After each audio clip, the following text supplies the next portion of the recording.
శ్రీ గురుభ్యో నమః.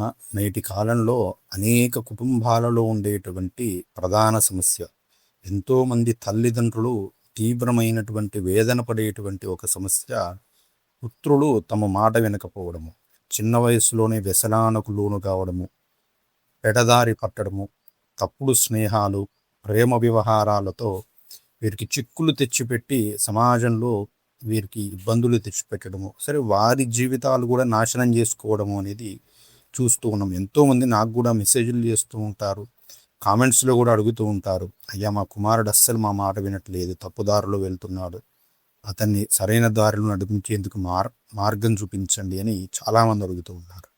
దానికి పరమేశ్వరుడు ఒక మార్గాన్ని ఇచ్చారండి. ఉమా సంహిత అని ఒక గొప్ప మంత్రశాస్త్ర గ్రంథం ఉంది.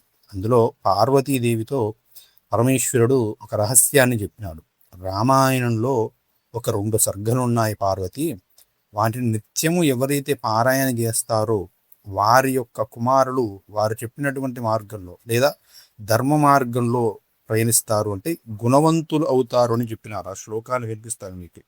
అయోధ్యాకాండ ప్రారంభే శ్రీరామ గుణసంతతే పఠనాత్ గుణవాన్ పుత్రో నిర్గుణో పిబవే ధ్రువం. ఖచ్చితంగా అవుతారు, ధ్రువం అంటూ ఉన్నారు. అంటే గుణహీనుడు అయినటువంటి పుత్రుడు కలవారు, సరైనటువంటి మార్గంలో పుత్రుడు లేనివారు. శ్రీరామ గుణవర్ణన అనేటువంటి అయోధ్యాకాండ యొక్క మొదటి 2 సర్గలు, 1వ సర్గ 2వ సర్గ, ఈ 2 సర్గలలో ఉన్న శ్లోకాలన్నీ కూడా పారాయణ చేయడం ద్వారా పుత్రుణ్ణి గుణవంతునిగా మార్చుకోవచ్చు అంటూ ఉన్నారు. అంటే ఆ 2 సర్గలు, అయోధ్యాకాండలో ఉండేటువంటి మొదటి 2 సర్గలు, 1వ సర్గ 2వ సర్గను నిత్యము పారాయణ చేయాలి. అవి పెద్దవారైతే, పిల్లలు 16-15 సంవత్సరాలు వచ్చాయండి, వారు అప్పటికీ మా చేయి దాటిపోయారు అనుకుంటే ఏం చేయాలంటే, మీరు చక్కగా సీతారామ పట్టాభిషేక చిత్రపటం ఉంటుంది కదా, ముందు పెట్టుకొని సీతారాములకు షోడశోపచార పూజ చేసి, ఇక్కడ నైవేద్యాన్ని ప్రత్యేకంగా ఏమీ చెప్పలేదు కాబట్టి పటిక బెల్లాన్ని కానీ లేదా బెల్లం పానకాన్ని పెట్టండి. బెల్లం పానకాన్ని కాసిని మిరియాలు వేసి వడపప్పు బెల్లం పానకం పెట్టండి.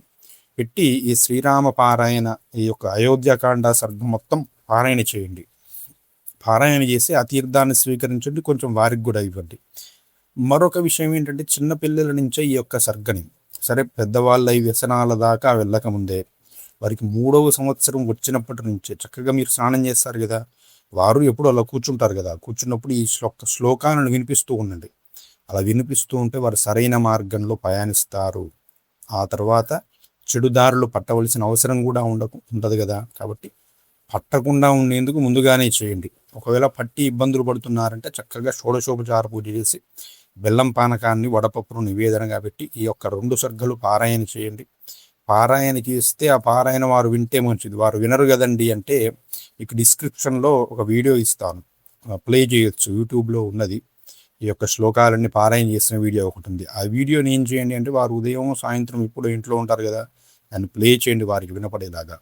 ఆ వ్యసనము, ఆ యొక్క సమస్యను బట్టి దీన్ని చేస్తూ ఉండాలి. కనీసం ఒక 41 రోజులు చేయండి. ఇక్కడ రోజులు కూడా మనకు చెప్పలేదు, ఎందుకంటే ఆ యొక్క సమస్య తీవ్రతను బట్టి మనమే దాన్ని నిర్ణయించుకోవాలి. బాగా వ్యసనాలకు ఉన్నాడు, గుణహీనుడు అయిపోయాడు అంటే బాగా ఒక 6 నెలల పాటు చేయండి. కొంచెం ఆ ఈ సరి అయిన మార్గంలోకి వచ్చేంత వరకు పారాయణ చేస్తూ ఉండండి. ఖచ్చితమైనటువంటి ఫలితాలు మాత్రం వస్తాయని స్వయంగా పరమేశ్వరుడు చెప్పడం జరిగింది. కాబట్టి అందరూ కూడా చేయండి. మరికొన్ని పరిహారాలు కూడా పరమేశ్వరుడు చెప్పినాడు, అవన్నీ కూడా మున్ముందు వీడియోలో తెలుసుకుందాం. అంతవరకు సెలవు. శ్రీమాత్రే నమః. స్వస్తి. జై శ్రీరామ్.